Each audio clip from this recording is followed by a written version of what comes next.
আমরা মনে করি ইসলাম থাকবে শুধু মসজিদে, আমরা মনে করি ইসলাম থাকবে শুধু মাদ্রাসায়, আমরা মনে করি ইসলাম থাকবে শুধু খানকায়, আমরা শুধু মনে করি ইসলাম থাকবে শুধু তাসবিতে।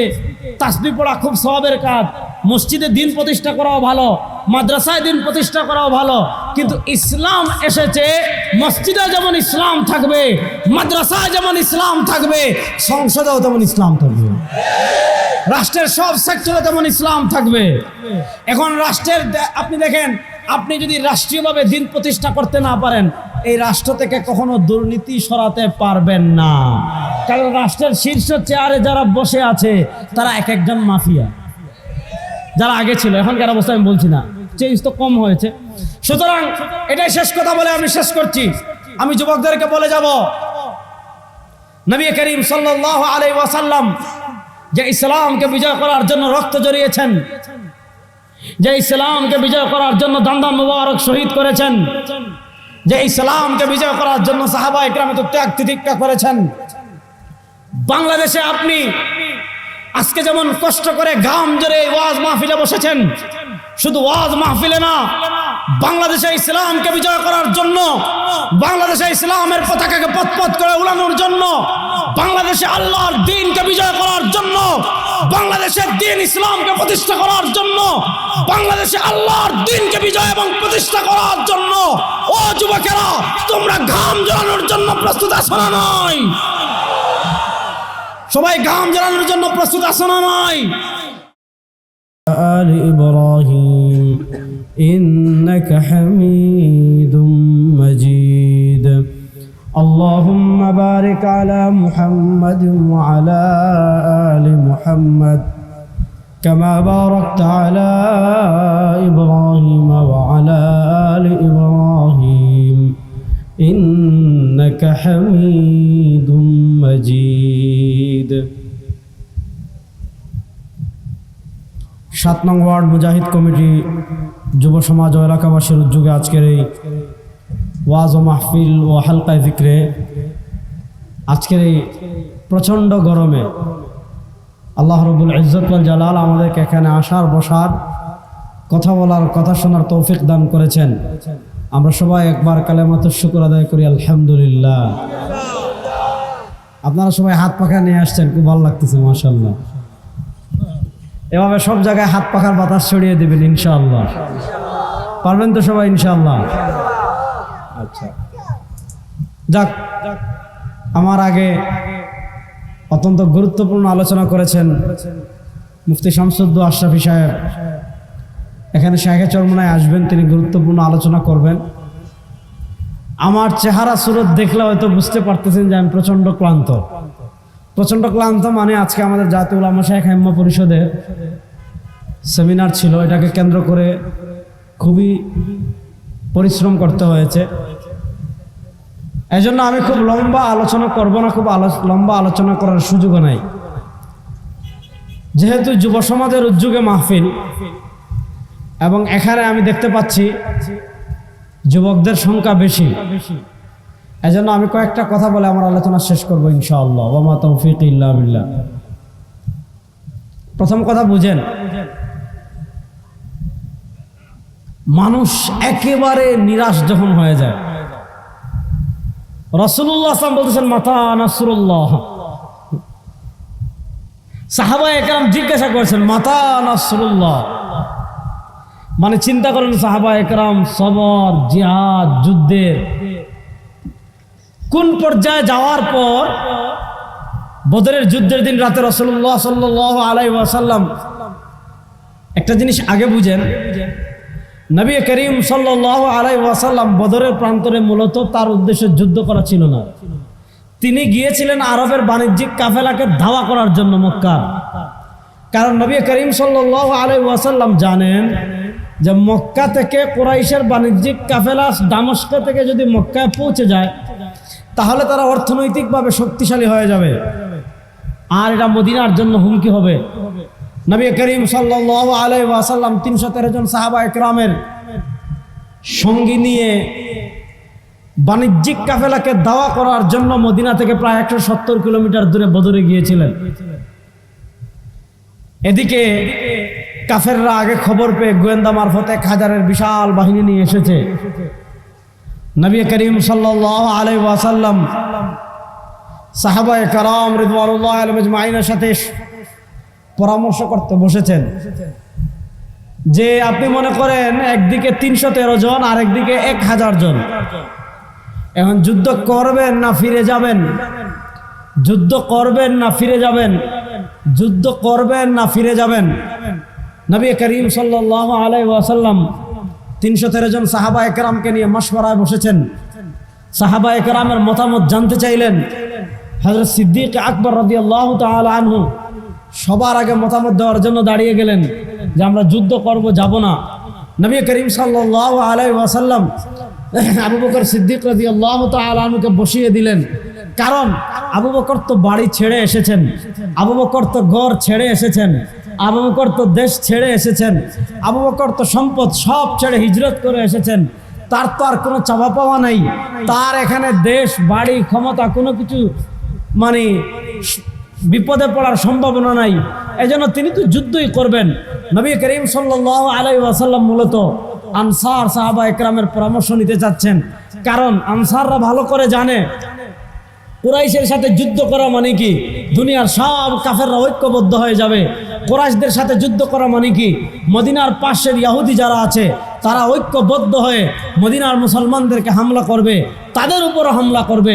এই জন্য তারা স্বেচ্ছায় যুদ্ধ করার জন্য প্রস্তুত আছে কিনা নবী করিম সাল্লাল্লাহু আলাইহি ওয়াসাল্লাম মূলত আনসার সাহাবায়ে কেরামকে মতামত নেওয়ার জন্য নবী করিম সাল্লাল্লাহু আলাইহি ওয়াসাল্লাম জানতে চাইলেন আনসার সাহাবায়ে কেরামের মতামত। হযরত মিকদাদ ইবনুল আসওয়াদ রাদিয়াল্লাহু তাআলা আনহু আনসারদের নেতা ছিলেন।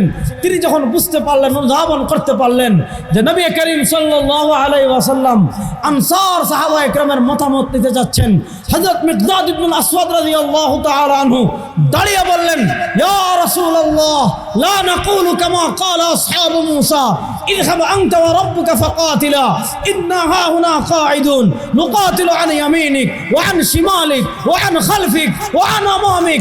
ওগো আল্লাহর নবী মূসা আলাইহিস সালাতু ওয়াস সালামকে তার উম্মতেরা বলেছিল, ও মূসা যুদ্ধ তুমি আর তোমার খোদা করো, আমরা যুদ্ধতে নাই। ইযহাব আনতা ওয়া রাব্বুকা ফাকাতিলা, ও মূসা তুমি আর তোমার খোদা যুদ্ধ করো। ইন্না হাহুনা কাঈদুন, আমরা এখানে বসে আছি। ওগো আল্লাহর নবী আমরা বনি ইসরাইল নয়। নুকাতিলু আন ইয়ামিনিক ওয়া আন খালফিক ওয়া আন শামামিক ওয়া আন আমামিক ওয়া আন আমামিক ওয়া আন খালফিক। ওগো আল্লাহর নবী আমাদের শরীরে প্রাণ যতক্ষণ থাকবে আপনার ডানে বামে সামনে পিছনে থেকে যুদ্ধ করব। নবী করিম সাল্লাল্লাহু আলাইহি ওয়াসাল্লাম যুদ্ধ করার সিদ্ধান্ত নিলেন। কথা বুঝেন? একদিকে 313 জন আর একদিকে 1000 জন। আল্লাহ নবী সাল্লাল্লাহু আলাইহি ওয়াসাল্লাম রাতে সিজদায় পড়ে গিয়েছেন। সিজদায় পড়ে এমন দোয়া করছেন, এমন দোয়া করছেন, এমন দোয়া করছেন, আল্লাহুম্মা ইন্না আহলাকা হাউলা, হে আল্লাহ এই যে 313 জনের বাহিনী নিয়ে এখানে এসেছি, আগামীকালের যুদ্ধে এরা যদি শহীদ হয়ে যায় আপনার জমিনে আল্লাহর নাম নেওয়ার মতো আর কেউ থাকবে না। আবু বকর সিদ্দিক রাদিয়াল্লাহু তাআলা আনহু জজবা চলে আসছে। আল্লাহ নবী সাল্লাল্লাহু আলাইহি ওয়াসাল্লামের বেচैन অবস্থা দেখে, আল্লাহ নবী সাল্লাল্লাহু আলাইহি ওয়াসাল্লামের বেকরার অবস্থা দেখে, আল্লাহ নবী সাল্লাল্লাহু আলাইহি ওয়াসাল্লামের সিজদার হালত দেখে হযরত সিদ্দিক আকবর রাদিয়াল্লাহু তাআলা আনহু নবী করিম সাল্লাল্লাহু হাত ধরে বলেন, ইয়া রাসূলুল্লাহ ইলা ইয়াকফিকা ইয়া রাসূলুল্লাহ। ওগো আল্লাহ নবী পৃথিবী উল্টে যেতে পারে, আপনি যে দোয়া আজকে করেছেন আল্লাহ সেই দোয়া ফিরিয়ে দিতে পারেন না। বদরের যুদ্ধে আমরা জিতবই ইনশাআল্লাহ। কথাটা ভালো করে বুঝেন। আল্লাহ নবী সাল্লাল্লাহু আলাইহি ওয়াসাল্লামের বেচैन বেকরারি যত বেশি হয়েছে, আপনারা পরের দিন জানেন কি ঘটনা ঘটেছে। কত কথা সহজ করে বুঝেন। আবু জেহেল, উতবা, সাইবা, রবিয়া, মুগিরা, উমাইয়া এগুলা এক একটা ইবলিস। ইবলিস এদের চেয়ে ভালো। মানুষরূপী ইবলিস আছে না? কথা কয় না রে। মানুষরূপী ইবলিস আছে না নাই? দেখেন বদরের আগে রাসূল যখন মক্কায় ছিলেন, আপনারা প্রসিদ্ধ ঘটনা জানেন যে নবীর শান মান কত উপরে। আল্লাহু আকবার বলেন, আল্লাহু আকবার।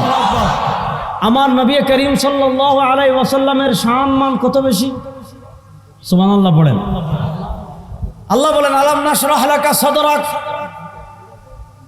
ওয়া ওয়াদা'না আনকা বিজরাক আল্লাযী আনকাযা যাহরাক ওয়া রাফা'না লাকা যিকরাক।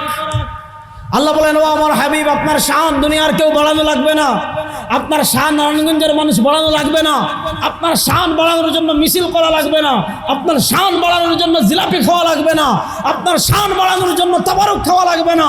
শুনেন, দুনিয়ার কেউ যদি আপনার শান মান বর্ণনা না করে, ও রাফা'না লাকা যিকরাক, ও আমার হাবিব আপনার শান মান আমি আল্লাহ বাড়িয়ে দিয়েছি।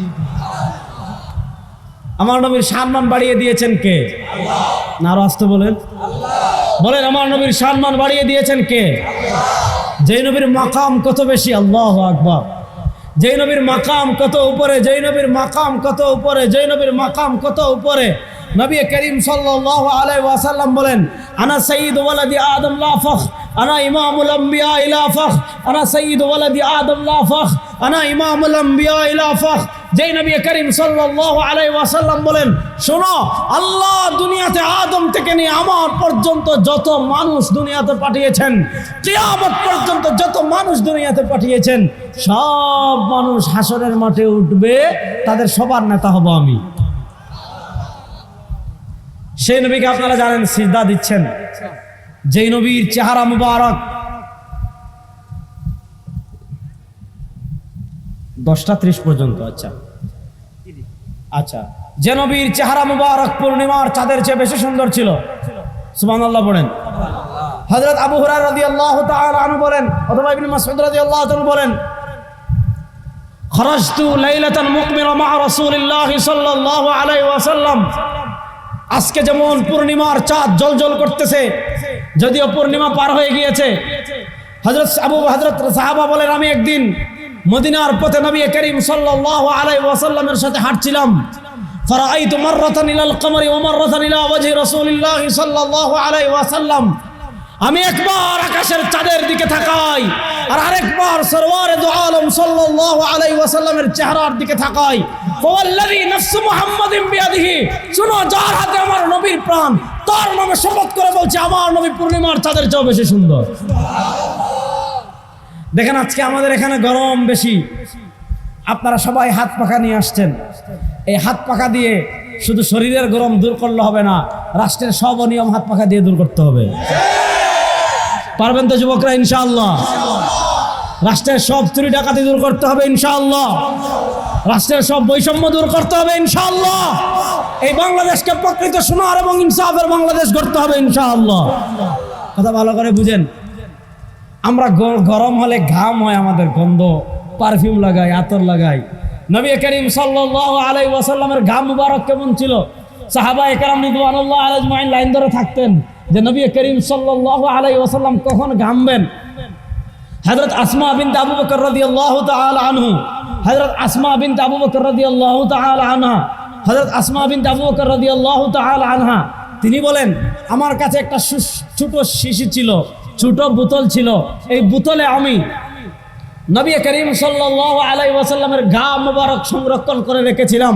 পরে কি হয়েছে জানেন? আরবে যখন বড় কোনো পার্টি হতো, আরবে যখন বড় কোনো প্রোগ্রাম হতো, যেখানে বড় গ্যাদারিং হতো, বিভিন্ন আভিজাত এলিট শ্রেণীর মানুষ আসতো, সবাই পারফিউম ব্যবহার করে আসতো, কেউ আতর ব্যবহার করে আসতো। হযরত আসমা বিনতে আবু বকর রাদিয়াল্লাহু তাআলা আনহা বলেন, আমি আতরও লাগাতাম না, আমি পারফিউমও লাগাতাম না। আমার কাছে যে বোতলে সরওয়ারে দু আলম সাল্লাল্লাহু আলাইহি ওয়াসাল্লামের ঘাম মুবারক ছিল, আমি একটু ঘাম লাগিয়ে যেতাম। আল্লাহ নামে কসম করে বলি, আমার নবীর ঘাম মুবারকের ঘ্রাণ মিষ্টি আম্বরের চেয়ে বেশি সুগন্ধশীল। সেই নবী কেমন জানেন? আল্লাহু আকবার। বলেন না, সেই নবী কেমন? দেখেন, দুনিয়াতে আল্লাহ সব নবী, ওয়া কাল্লামাল্লাহু মুসা তাকলিমা, মুসা কথা বলেছেন আল্লাহর সাথে, আর আমার নবী কথা বলেছেন কোথায়? ওয়ান নাজমি ইদা হাওয়া মা দাল্লা সাহিবুকুম ওয়া মা গাওয়া। আমার নবী একটু কষ্ট পেলে আল্লাহ কোরআনে আয়াত নাযিল করে দেন, ওয়াদ-দুহা ওয়াল লাইলি ইযা সাজা মা ওয়াদ্দাআকা রাব্বুকা ওয়া মা ক্বালা। আমার নবী একটু কষ্ট বলে আল্লাহ আয়াত নাযিল করে দেন, ইন্না আতাইনাকাল কাউসার ফাসাল্লি লিরাব্বিকা ওয়ানহার ইন্না শানিআকা হুয়াল আবতার। আমার নবী একটু কষ্ট বলে আল্লাহ আয়াত নাযিল করে দেন, আলিফ লাম মিম গুলিবাতির রুম ফি আদনাল আরদি ওয়া হুম মিন বাদি গালাবিহিম সায়াগলিবুন। কথা পরিষ্কার, যেই নবীর সম্মান বুলন্দ করেছেন আল্লাহ, বাংলার কোন নাস্তিক মুরতাদ যদি আর সেই নবীর সম্মানকে বুলন্দিত করতে চায়, চোখ তুলে ফেলা হবে ইনশাআল্লাহ। নবীর প্রশ্নে আমরা কখনো কোনো আপোষ করব না ইনশাআল্লাহ। এবার বুঝেন যে জিনিসটা আমি বুঝাতে চাচ্ছিলাম, কথা ভালো করে বুঝেন।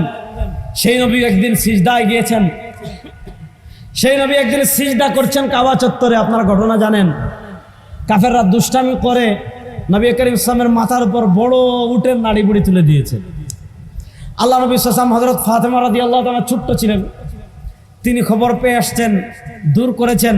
নবী করিম ইসলাম দাঁড়িয়ে অভিযোগ দিলেন, আল্লাহুম্মা আনজিল ওয়ালিদ, আল্লাহ আবু জাহেলের বিচার করো, আল্লাহ উতবার বিচার করো, আল্লাহ সাহেবার বিচার করো, আল্লাহ আজকে যারা আমাকে কষ্ট দিয়েছে তাদের বিচার আপনি করো। শুনেন, আবু জাহেল, উতবা, সাহেবা, রবিআ, মুগীরা, উমাইয়া, তাদের ক্ষমতা ছিল, অস্ত্র ছিল, সৈন্য ছিল, রাষ্ট্র ছিল। মুহাম্মদ সাল্লাল্লাহু আলাইহি ওয়াসাল্লামের কিচ্ছু ছিলেন না, কিন্তু আল্লাহ ছিলেন। কথা বলেন না কেন? কে ছিলেন?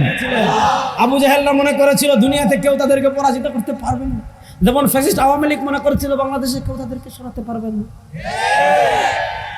মানে এদের যে অবস্থা সৃষ্টি হয়ে গেছিল, কাউরে এরা গোনায় ধরে না।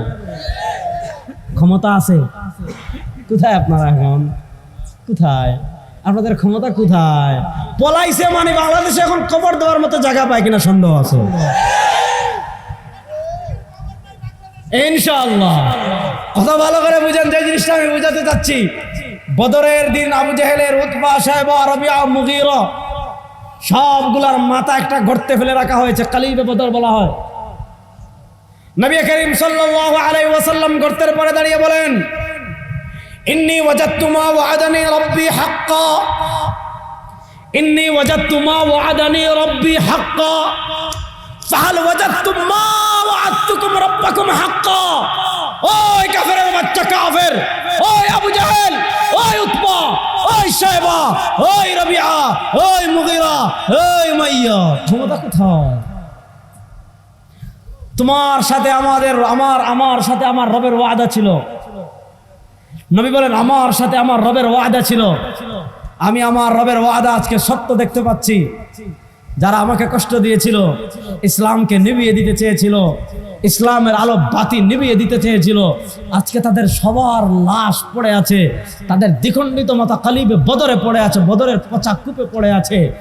আর এখন তোমাদের সাথে তোমাদের রবের ওয়াদা, যারা ইসলামের বাতি নিভিয়ে দিতে চেয়েছিল তাদের জন্য জাহান্নামের আযাব অপেক্ষা করছে।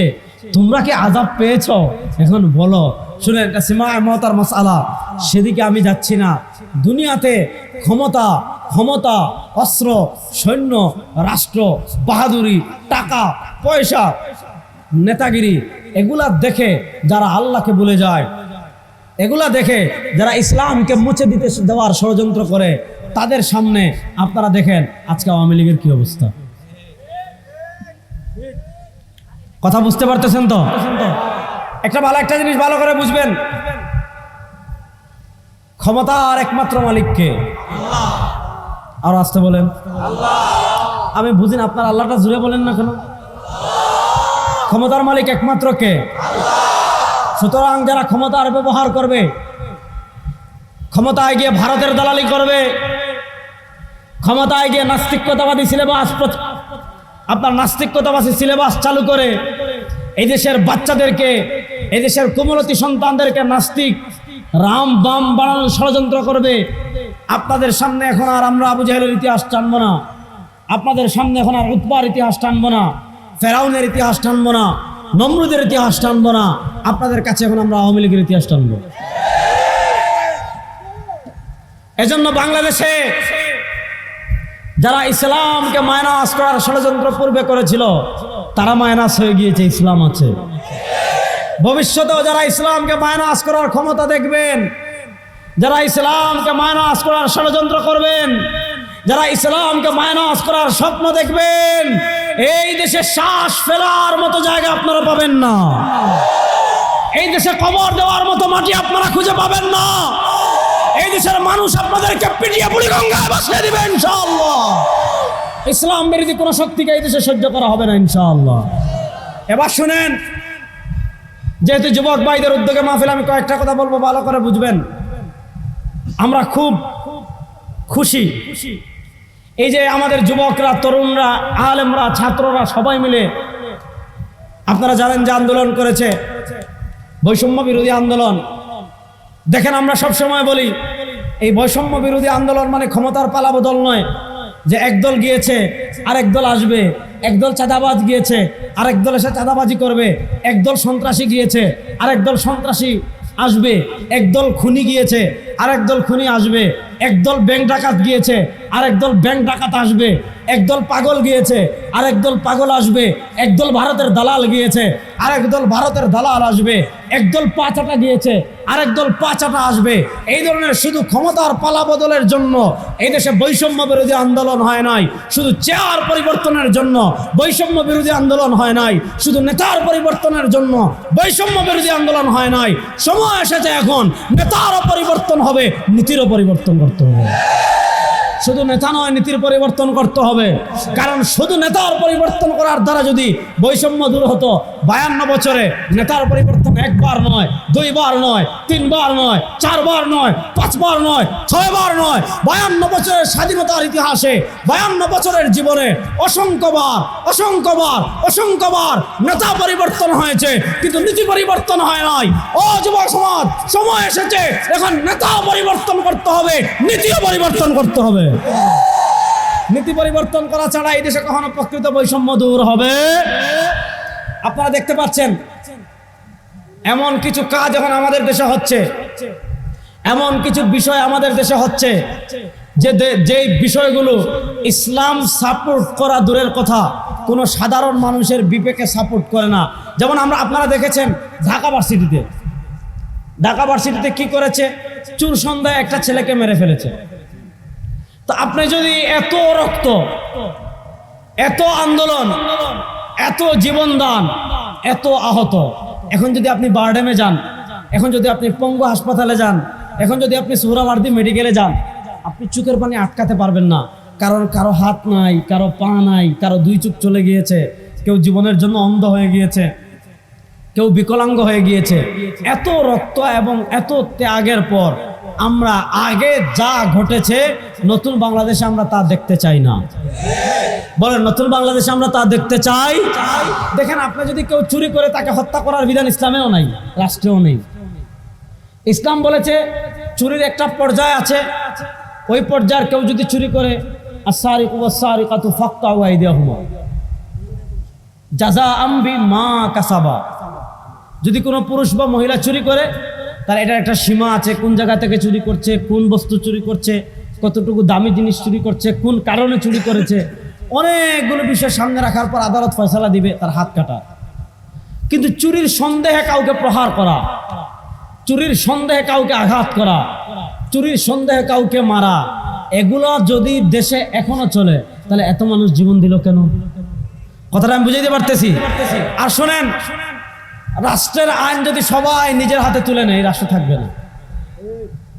রাষ্ট্রের আইন, আপনি কেউ যদি অপরাধ করে তার বিচার করবে রাষ্ট্র, কেউ যদি চুরি করে তার বিচার করবে রাষ্ট্র, কেউ যদি দুর্নীতি করে তার বিচার করবে রাষ্ট্র, কেউ যদি বেবিচার করে তার বিচার করবে রাষ্ট্র, কেউ যদি টাকা চুরি করে তার বিচার করবে রাষ্ট্র। আমাদের দেশে দেখা যায় আমরা পকেট মারকে গণধুলাই দেই, আমরা জুতা চোরকে গণধুলাই দেই, অথচ রাষ্ট্রের কোটি কোটি নয়, 1000 কোটি টাকা চুরি করেছে যারা, 1000 কোটি টাকা যারা পাচার করেছে, এদেরকে মানুষ ছাড়বে না। জুতা দিয়ে এদেরকে তাকে বেড়ানোর দরকার। কথা বলেন না কেন?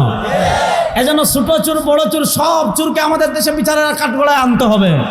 এখন আমি যে কথা বলতে যাচ্ছি, আপনারা দেখছেন যে পরিস্থিতির দিকে আগাতে যাচ্ছে, আপনারা কতটুকু শান্তি পাবেন, কতটুকু ইনসাফ পাবেন, কতটুকু ন্যায় বিচার পাবেন আমি বলতে পারছি না। আচ্ছা, এই বাংলাদেশ শান্তির বাংলাদেশ হোক, কারা কারা চান না দেখে হাত তুলেন।